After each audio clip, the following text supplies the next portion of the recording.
we're in trouble in America. And we're in trouble because of the activities in Washington. They have taught us not to trust them.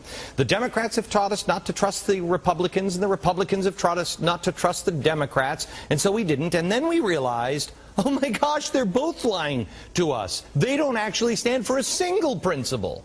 And so now what happens? Well, now you cling to that boomstick and you worship your sky god. Well, listen up. Here's who's growing a second... A government has done a study now to help authorities identify domestic terrorists. See if any of these potential warning signs seem familiar. The report was put together by the Missouri Information Analysis Center. It warns that militia members most commonly associate with third-party political groups. They may display Constitutional Party, Campaign for Liberty, or libertarian material. Militia members are, quote, usually supporters of Ron Paul or Chuck Baldwin or Bob Barr. A motivation for militia activity, according to the government now, is the anticipation of the economic collapse of the U.S. government. Uh-oh. And the report continues that militia members may have cartoons and bumper stickers. Yes, with anti-government rhetoric. Or sometimes they'll have a Ron Paul bumper sticker, or they'll have this flag, "Don't tread on me." It's a snake. This is a flag that was used during the Revolutionary War. It reads, "Don't tread on me." The rattlesnake has 13 rattles on it, representing the 13 colonies, and they're never to be split apart or it doesn't rattle and warn people. This is our founding fathers. Apparently, one of the most popular among militia members is this flag. If I only had a cartoon, a Ron Paul bumper sticker, and started yelling, "Get off my land right now," you could safely call me an enemy of the state. It's like a form of economic terrorism. I imagine these Tea Party guys are like strapped with dynamite, standing in the middle of Times Square at rush hour and saying either you do it my way or we're going to blow you up, ourselves up, and the whole country up with us. So you tell me how those kinds of standoffs end. They've strapped explosives to the Capitol, and they think they are immune from it. The Tea Party caucus wants this crisis. Well, the GOP has become the Wahhabis of American government, willing to risk bringing down the whole country in the service of their anti-tax ideology. Liberals have portrayed them as the latter. I want to give you just a few specifics. Tina Brown, editor-in-chief of Newsweek, said they were suicide bombers. Tom Friedman, New York Times, compared them to Hezbollah. Peter Goodman of the Huffington Post said they're acting like terrorists. William Yeomans on Politico, he teaches law, said the Tea Party faction in the House has now become full-blown terrorists. Fareed Zakaria, you played this in the beginning, said they want to blow up the country. Paul Krugman, they want to blow up the economy. Even David Brooks, the only kind of conservative they're happy with at the New York Times, said they have no sense of moral decency. And today, the Vice President of the United States said they're acting like terrorists. This is Ruth Clifford. I am an active member of the Tea Party. This message is addressed to Vice President Biden. How dare you call me a terrorist? If true, shouldn't you arrest me? You need to apologize to me. I am an American. I spent 3 years in a Japanese prison camp in China during World War II. I lost my freedom then, but I'm fighting for my freedoms again. I'm a proud mother of 4 and a grandmother of 10. I challenge you, Joe Biden, to look me in the eye and call me a terrorist. And now we are told that assassination of foreigners as well as American citizens is legitimate and necessary to provide security for our people. It is my firm opinion that nothing could be further from the truth. Secret arrests, secret renditions, torture, and assassinations are illegal under both domestic and international law. These activities should be anathema to the citizens of a constitutional republic. The real threat doesn't arise from our failure to torture. rather desensitizing our nation to the willful neglect and sacrifice of our civil liberties fought and died for over the centuries is the threat.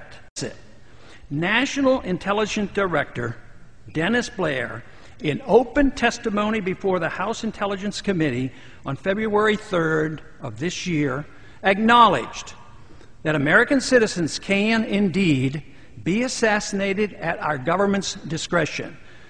The U.S. government attempted to assassinate Anwar al-Awlaki in Yemen without even charging him with a crime. We're told this evidence is secret, that he does not deserve any constitutional rights, and that some unknown individual in the administration has the authority to declare him a threat, and therefore a legitimate target for assassination. Yes, I know he is probably a very bad person. Yes, I know that only a few Americans are on the assassination hit list. Yes, I know that artificially generated fear makes a large number of Americans inclined to applaud this effort, which supposedly will make us safe. But if this becomes standard operating procedure and a permanent precedent is established, let me assure you that this abuse of the law will spread. It's time for Congress and the American people to wake up to the realities of the dangers we face.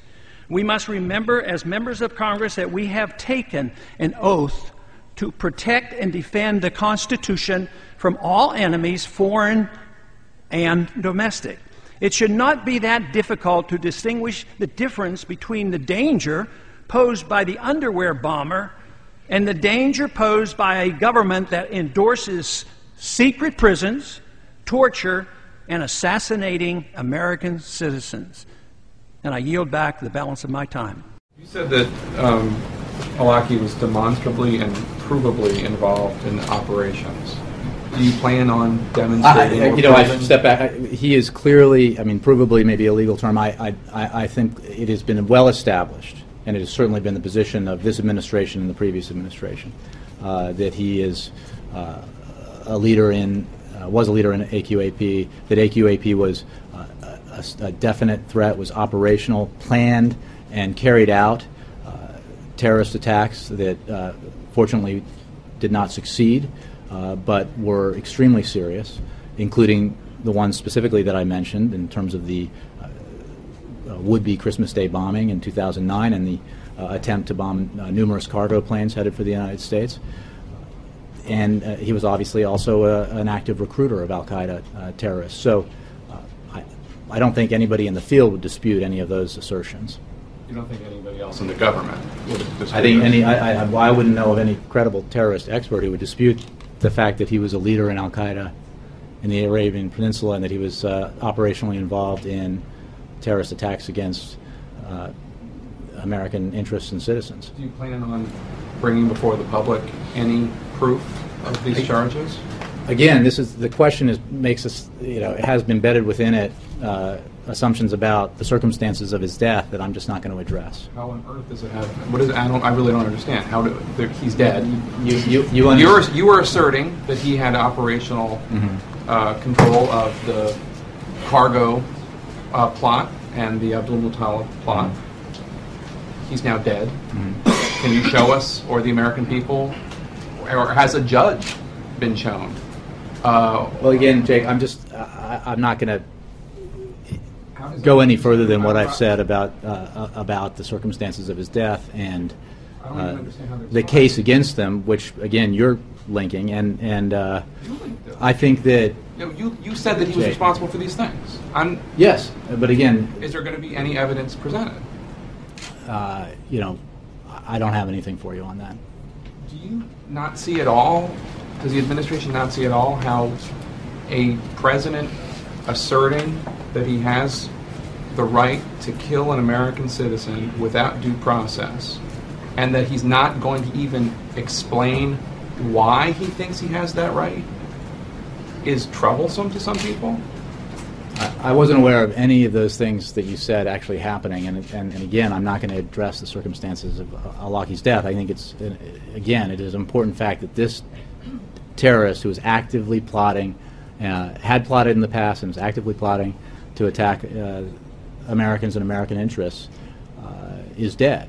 But I'm not going to from any angle, discuss the circumstances of his death. You know that the Center for Constitutional Rights and the ACLU tried to get permission to represent Alaki. His father had asked them to do that, but they needed to get permission from the Treasury Department, and so that they could challenge his being on this targeted killing list.